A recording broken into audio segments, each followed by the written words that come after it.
Hi students, आप सभी का मेरे YouTube channel English with Bhupendra Singh पे स्वागत है। आईबी एग्जाम्स को मैं कंटिन्यूअस कवर कर रहा हूं। अगर आप मेरे चैनल पे पहली बार हैं तो वीडियोस को सब्सक्राइब जरूर कर लीजिए, यूट्यूब को मेरे सब्सक्राइब जरूर करें ताकि समय से नोटिफिकेशंस आपको मिलता रहे। क्लियर। और आज मैं आपसे शेयर करने वाला हूं जबरदस्त स्ट्रेटजी आईपीएसयू एग्जाम्स को पहले अटेम्प्ट में कैसे क्लियर करें। इसके ऊपर मैंने अपनी पूरी रणनीति बनाई हुई है, उसी के ऊपर मैं आज जा रहा हूं आज आपसे चर्चा कर रहे हैं। क्लियर। तो फॉलो जरूर करिएगा अगर आप चाहते हैं पहले अटेम्प्ट में इसको क्लियर करना चाहते हैं टीयर फर्स्ट के एग्जाम्स को। तो जैसा कि लिखा हुआ है यहाँ पे, ऑर्गेनाइजेशन हम लोग का क्या है, इंटेलिजेंस ब्यूरो है। क्लियर। और पोस्ट जो हमारी है वो पोस्ट आपका 995 का पोस्ट, अच्छा खासा वैकेंसीज यहाँ पे अनाउंस की हुई है, करीब नियर अबाउट मान चलिए कि 1000 का पूरा पोस्ट है। बच्चे ये भी पूछते हैं कि भाई इसके लिए एलिजिबिलिटी क्या है, तो आपको सिंपली ग्रेजुएट होना। जो बच्चे इसका प्लानिंग करें इस एग्जाम्स को क्रैक करने के लिए, उनको सिंपली मैं ये बता देता हूँ, आप ग्रेजुएट है तभी इस फॉर्म को आप भर सकते हैं। एज लिमिट्स की बात किया जाए तो 18 से 27 ईयर्स का आपका एज लिमिट होना चाहिए। मिनिमम आपका 18 साल आपको होना है और मैक्सिमम आप 27 से ऊपर ना हो। क्लियर। आईबी एग्जाम्स का जो डेट है आपका अनाउंस हो चुका है, काफ़ी कम समय है, मुश्किल से मान चलिए 4 से 5 दिन का समय है आपके हाथ में। आज 12 जनवरी हो ही गया है, तो 17 से 18 जनवरी का क्या है इसका एग्जाम्स का डेट है, और 14 जनवरी से आपका एडमिट कार्ड्स भी डाउनलोड होना स्टार्ट हो जाएगा। क्लियर। और बाकी जो भी डिटेल्स वगैरह होती है इसके लिए एक ऑफिशियल वेबसाइट्स है जिसको जो यहाँ पे मैंने मेंशंस कर दिया है, maha.gov.in। क्लियर। तो चलिए अब हम लोग स्ट्रेटजीज के ऊपर पूरा बात करते हैं कि कैसे स्ट्रेटजीज हम लोग को फॉलो करना ताकि टीयर फर्स्ट हमारा क्लियर हो जाए। तो टीयर फर्स्ट की अगर हम लोग बात किया जाए, एग्जाम्स टीयर फर्स्ट की बात किया जाए, तो इसमें करीब आपके 5 सेगमेंट्स होते हैं। पहला क्या होगा आपका current affairs, general studies, numeral aptitude जिसको मैथ्स भी बोलते हैं, रीजनिंग्स हो गया आपका, और उसके बाद आपका हो गया इंग्लिश। ठीक है, 5 सेगमेंट्स आपके हैं। लेकिन ये जो टीयर फर्स्ट का जो एग्जाम्स है, चाहे जो भी एग्जाम्स है आईबी का, ये पूरा टोटल टाइम मैनेजमेंट्स के ऊपर ही डिपेंड्स करता है। क्योंकि 1 आवर्स का अगर हम लोग मिनट्स में कन्वर्ट करेंगे तो आपके पास मुश्किल से 60 मिनट्स का टाइम मिलता है इन 5 सेगमेंट्स को कवर करने के लिए। तो हर सेगमेंट्स में आपको 12 मिनट से ज़्यादा टाइम नहीं मिल पाएगा। क्लियर। तो आपको अपना यहाँ पे स्ट्रेटजी इसी के अकॉर्डिंग बनाना है। क्लियर। तो आप इस 2 सेगमेंट्स की अगर हम बात किया जाए, करंट अफेयर्स और जनरल स्टडीज की बात किया जाए, तो इसमें 20+20 अगर इसको आप ऐड कर देंगे तो ये आपका हो गया 40। ठीक है ना, 40 क्वेश्चंस आपके हो गए 40 मार्क्स के। इसको भी ऐड कर देंगे तो हमारा हो जाएगा 40 मार्क्स। क्लियर। तो अब इस 40 क्वेश्चंस को अटेम्प्ट करने के लिए ये आपका जो लेवल होना चाहिए, इसमें 1 लीनियर क्वेश्चंस नहीं पूछे जाते हैं। जितनी भी आपके बर्निंग इश्यूज हो रहे हैं, आप जैसे मान के चलिए कि 15 जनवरी को अगर तैयार करना करंट अफेयर्स, तो 15 जनवरी से लगाए 6 महीने आप बैक चले जाइए। तो जितने भी बर्निंग इश्यूज हुए हैं नेशनल इंटरनेशनल अफेयर्स को लेकर, जो भी रणनीति बनी है भारत की दूसरे देश के प्रति, उन सभी रणनीतियों के ऊपर आपको बारीकी से देखना है और कैसे क्या स्ट्रेटजीज बनी है उसको ऊपर एकदम ध्यान से आपको नजर बैठानी है। ठीक है ना। और अपना एक क्या करना, नोट्स आपको प्रॉपर तरीके से बना लेना है। क्लियर। तो इसका हेल्प आपको, पेपर का अगर हेल्प चाहिए तो आप इसके प्रीवियस ईयर्स पेपर्स को भी देख सकते हैं। और बाकी जो डिफेंस के एग्जाम्स होते हैं, जैसे मान लीजिए एफकैट हुआ, एयरफोर्स का एग्जाम्स हो गया, एनडीए का हो गया, सीडीएस का हो गया, ठीक है ना, वहां से भी करंट अफेयर्स के जो क्वेश्चंस पूछने का जो तौर तरीका है आप उसको भी फॉलो कर सकते हैं। ठीक है ना।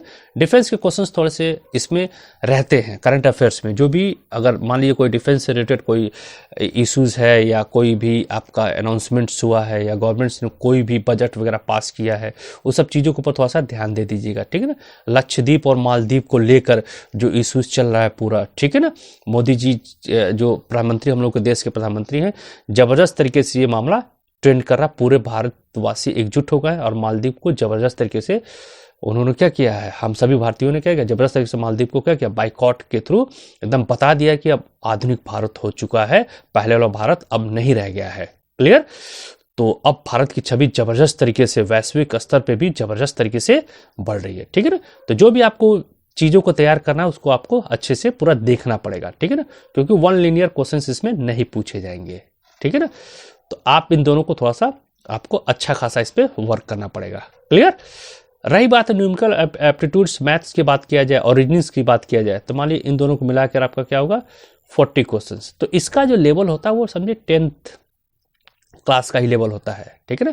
और ये लेवल का आपको प्रैक्टिस करने के लिए आप एसएससी के प्रीवियस ईयर्स के पेपर, सीएचएसएल हो गया आपका, ठीक है ना, सीजीएल टीयर फर्स्ट का पेपर्स हो गया, तो उस लेवल पे आप इसकी तैयारी उसके प्रीवियस ईयर क्वेश्चंस को भी करके आप आराम से इसको कर सकते हैं, क्लियर। क्योंकि आप अगर इस लेवल पर आप पहुंचे हुए हैं तो इसका मतलब कहीं ना कहीं आपकी तैयारी हुई है, तभी आप क्या कर रहे हैं, IBAC-IO का एग्जाम्स आप क्या कर रहे हैं, देने के लिए आप जा रहे हैं 17 जनवरी को, क्लियर। तो आप एसएससी के लेवल का क्वेश्चंस आप देख सकते हैं, क्लास 10th लेवल का लेवल रहेगा, क्लियर। बाकी इंग्लिश के लिए, तो इंग्लिश के लिए मैंने गारंटी लिया है कि आप अगर मेरे वीडियोस पे कंटिन्यूअस बने हुए हैं, जो भी नोटिफिकेशन सारा समय से वीडियोस को देख रहे हैं, नोटबुक्स के थ्रू पढ़ाई कर रहे हैं, तो मैं आपको एश्योर करता हूं कि मैं 20 में 20 आपको दिलाने का प्रयास करूंगा। तो अगर हम टोटल ओवरऑल कट ऑफ की बात करते हैं, तो कट ऑफ की बात करते हैं तो मान लीजिए अगर ये 40 है तो इसमें अगर आप 30 भी स्कोर कर लेते हैं, 30 भी आप स्कोर कर लेते हैं इसमें, और यहाँ पे भी इन दोनों में 30 स्कोर कर लेते हैं, तो आपका हो गया 60। और इंग्लिश में अगर मैं बोलता हूँ कि आप 15 भी स्कोर कर लेते हैं, ठीक है, तो 60 और 15 कितना हो गया 75। तो टोटल आपका कितना बन रहा है 75 मार्क्स आप पा जाएंगे आउट ऑफ 100 में, क्लियर।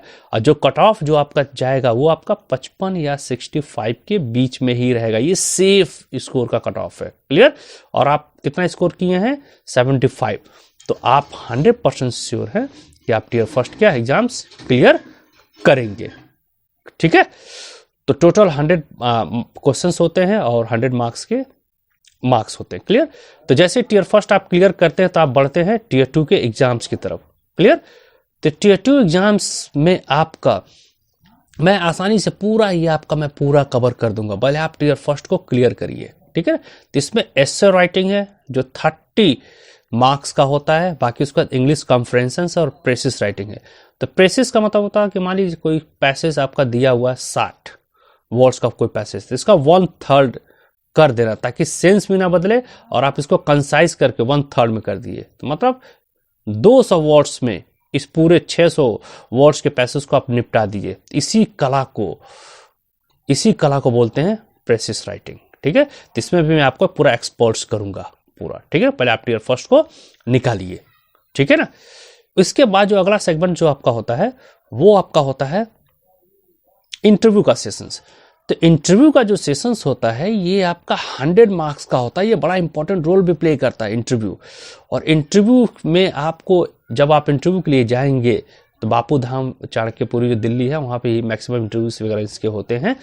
तो आप इंटरव्यू के लिए ध्यान रखिएगा कि जब इंटरव्यू के लिए आप जाते हैं तो आप प्रयास ये करिएगा कि जितने भी 6 महीने का करंट इशू 6 मंथ से लगाए, जितने भी पीछे के बैक, और जिस दिन आपका इंटरव्यू मान लीजिए अगर पड़ता है, मान लीजिए आपका इंटरव्यू मान लीजिए सपोज दैट मैं कहता हूँ कि चलिए 15 सितंबर को पड़ गया, मैं एक बात कह रहा हूँ एग्जाम्पल के तौर पे 15 सितंबर पड़ गया, तो आप कम से कम करंट इश्यूज वगैरह आप 14 सितंबर तक आप क्या रहिए पूरा अपडेट रहिए, एक दिन पहले तक का, ठीक है।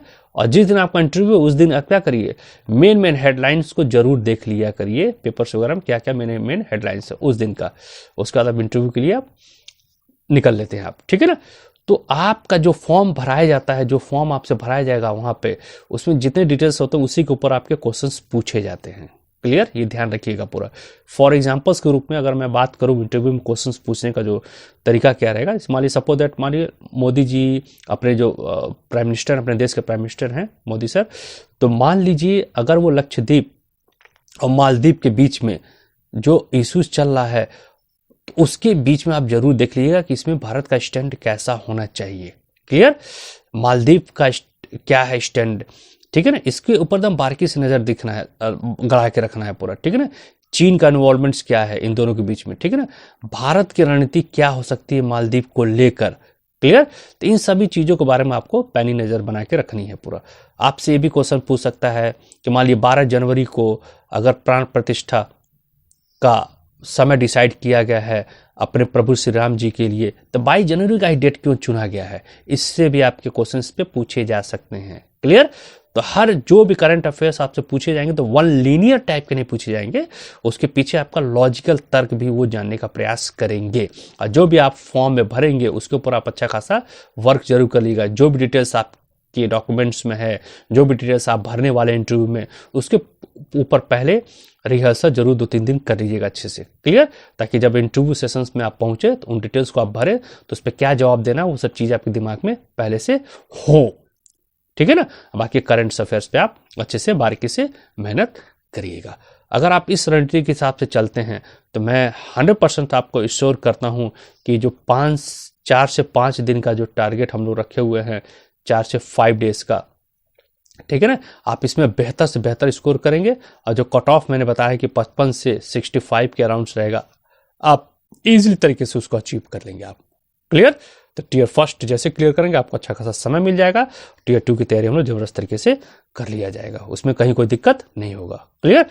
तो इस 4-5 दिन को अच्छे से यूटिलाइज करने के लिए मैंने आईबी के ऊपर अच्छे खासे वीडियोस डाल दिए हैं, आप उनको जाइए। प्रीवियस ईयर्स के क्वेश्चन तक को मैंने डिस्कस किया हुआ है, 2021 के पूरे कंप्लीट पेपर को मैंने डिस्कस किया हुआ है इंग्लिश का। अगर उन वीडियोस को आपने नहीं देखा हुआ है तो आप जरूर मेरे चैनल पर जाइए और वहाँ पर उन वीडियोस को जरूर देखिए। आपको इन कम से कम समय में आप उन वीडियोस को देखते हैं तो आपको बेहतर से बेहतर इंग्लिश में स्कोर करने के लिए वो सभी वीडियोस क्या होंगे, आपके लिए काफ़ी यूजफुल रहेंगे, क्लियर। तो इस रणनीति के थ्रू आप पढ़ाई अपनी स्टार्ट कर दिए, समय काफ़ी कम है और पूरी टाइम मैनेजमेंट्स को जबरदस्त तरीके स्टॉप वॉच लेके पूरी पढ़ाई करिए, ताकि जितने समय में 12-12 मिनट में एक सेगमेंट्स करना था, आप 10-10 मिनट में उस सेगमेंट्स को करने का पूरा प्रयास करिए, ठीक है। और इस कट ऑफ को क्लियर करिए, ठीक है ना, इससे 5-10 नंबर अधिक ही पाइए आप, क्लियर। तो आपका स्कोर क्या रहेगा, सेफ रहेगा और आप 100% आप टीयर फर्स्ट को क्वालिफाई कर जाएंगे। उसके बाद हम लोगों की मुलाकात होती है टीयर 2 में, क्लियर। तो thanks for watching my video और स्ट्रेटजी को जबरदस्त तरीके से फॉलो करिए। मिलते हैं इसी तरीके से कुछ और धमाकेदार वीडियोस के साथ, और उन वीडियोस में मैं ऐसे पॉइंट्स को कवर करूंगा जिसमें आप इंग्लिश में बेहतर से बेहतर 20 में 20 स्कोर कर सके, क्लियर। तो चलिए मिलते हैं नेक्स्ट वीडियोस में। Thanks for watching my video.